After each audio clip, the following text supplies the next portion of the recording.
Hello everybody, welcome to another video. Now today the plan was to come out and shoot the Humber Bridge, which is behind me, with some nice moody clouds, because the forecast was perfect for it.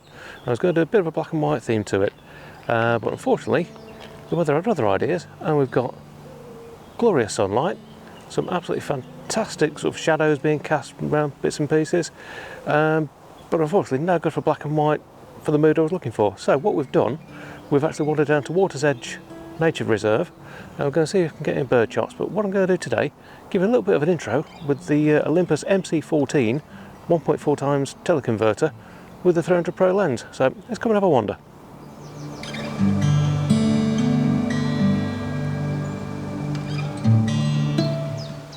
Luckily, in classic fashion, whenever we go out and about, I bring the high winds with me, but it's to be expected.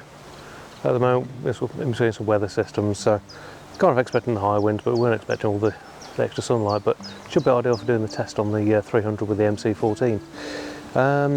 Reasons for buying the MC-14 really was just to get a little bit more range if I'm out shooting birds. Certainly for stuff like planes and that, the 300 is plenty. You won't need any more than that. Certainly, yeah, it's a 600mm equivalent, and it's crystal sharp f4. You know, so it's really nice sort of setup for it. But dropping the MC-14 on gives you an equivalent of basically 840mm, so it gives you a full 20mm on the crop, and that gives us some really nice sort of zoom, but it only drops the speed of lens down by 1 stop, so it's still an f5.6, which means you can get some really crisp, bright images without worrying about the light too much. Really handy.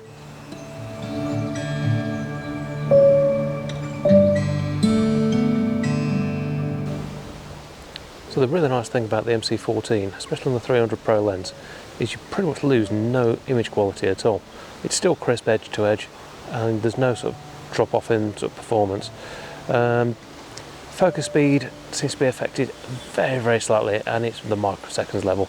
It's not a massive difference at all. Never really struggles with hitting focus either. So yeah, definitely on the Pro lens, not a problem at all. Now, no, it does work quite well on the 40 to 150 Pro, so that's also one that's, you know, sort of well worth looking at, which will give you sort of a reasonable range, hopefully with the 300 being a fixed lens. You know, so if you're doing it with the 150, it gives you that little bit of extra range that you can sort of zoom out if you needed to. But for the stuff that I'm doing, it works perfectly and gives me sort of some great results. I'm going to do a bit more of a wander around. I'm going to see if I can find a hide that we can actually pop into. I'll do a few comparison shots for you.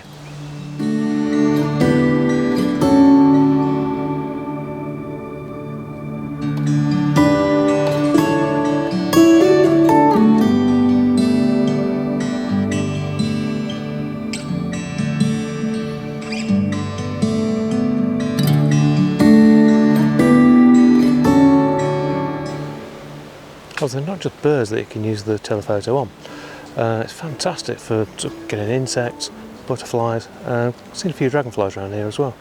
So it's absolutely perfect for that sort of thing. There's a few little bits about it as well. It makes it perfect for what we call sort of telemacro. So you're using the telephoto lens to create a macro effect. For stuff like bees on sort of plants and things like that, it's absolutely perfect for it. I'll pop a couple of shots up now for you. There's a couple of sort of bees and bits and bobs that we've seen around.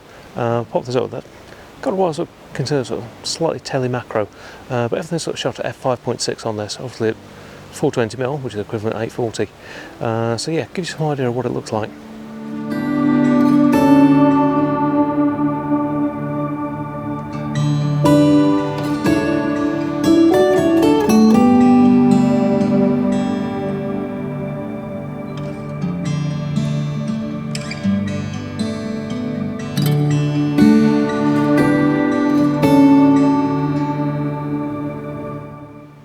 This entire area is sort of wetland and ponds and stuff like that, but there are areas which are just left over to sort of grassland, and it's perfect for getting damselflies. Look, at a perfect example for using the telemacro features. So you're a decent distance away, so you're not really disturbing the insects, but you can get some lovely shots of them using the telephoto zoom.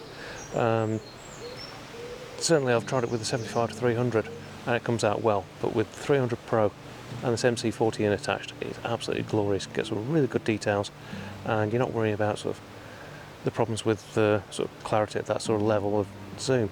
The stability does take a small hit with the MC-14 attached. It's not by much, but obviously you're putting an extra reach on the stabilisation as well. Still works okay, but you're not quite as stable as if you are at just base 300. So something to keep in mind if you are, like today, on a very windy day.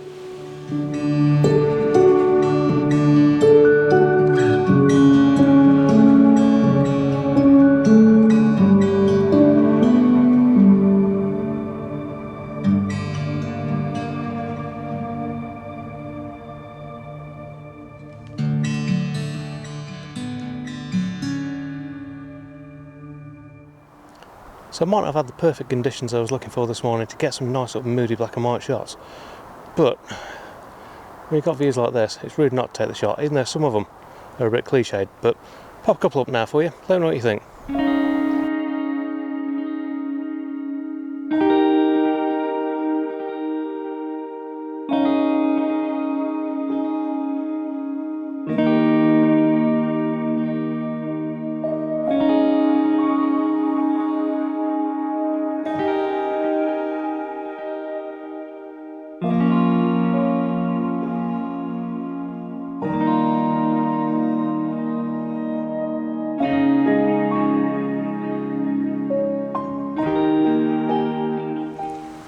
So nature is split into two halves, and the section that we've just come into now by the old tile works, and just we were sort of wandering now, I see quite a lot of sort of swallows sort of darting around and sort of disappearing in. We've just spotted sort of 4 juvenile swallows being fed. Got a couple of shots, obviously not interfering with them too much, so a couple of shots have moved on, but yeah, just pop that up for you, let me know what you think. Lovely things to see.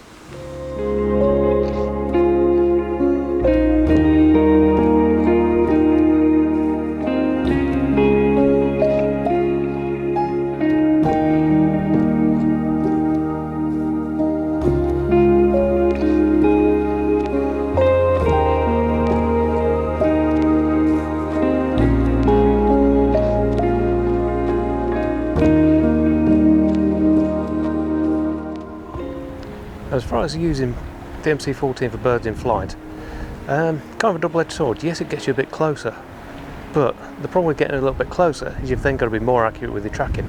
Now, historically, I'm absolutely hopeless at tracking birds when I'm doing birds in flight, so anything particularly quick I tend to struggle with. But certainly running the MC-14 to give you that sort of extra range, not going to be great for sort of your tracking unless you're absolutely pin sharp on it, and you're pretty good regardless. So the MC-14 comes with its own little carrying pouch, which is really nice, and also comes with its own end caps as well, so keep it nice and safe and dust free when you're not using it. Weight wise doesn't really add very much to it, and pretty much you don't really know you've got it on. It's just a really nice system, and like I say, with the 300 you only lose one strap of light, and the quality, it's indiscernible from having it sort of just standard at 300. Absolutely brilliant setup, and definitely recommended. So hopefully you found that useful. A little bit of an overview on sort of what the MC-14 is about, how you use it, and the sort of effect that you can get from it.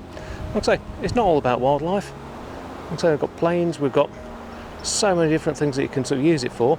Obviously on the 300 it gives you a massive boost in not only sort of focal range, but the quality is still there. It just gives you so much more you can play with, and you don't need to get quite as close to things. It can also be used on, like I said before, the 40-150 lens, the f2.8 Pro. Turns out it's a really nice wildlife lens actually, and it can also be used on the 100-400, but obviously you do tend to lose a little bit of light on that one because it does stop it down quite a way. But definitely, it's got good versatility. It's not too expensive. Like I said, I'll pop a link down to the Olympus store, or OM System store as it is now, but still running the Olympus domain. Pop a link down below for that, so if you want to take a look. And like I say, if it's been useful, please do give us a thumbs up, really helps out. If not subscribed, give us a subscribe, doesn't cost you a penny, helps me out no end. But for now, we'll leave it there, and thanks for watching. We'll see you again on the next one.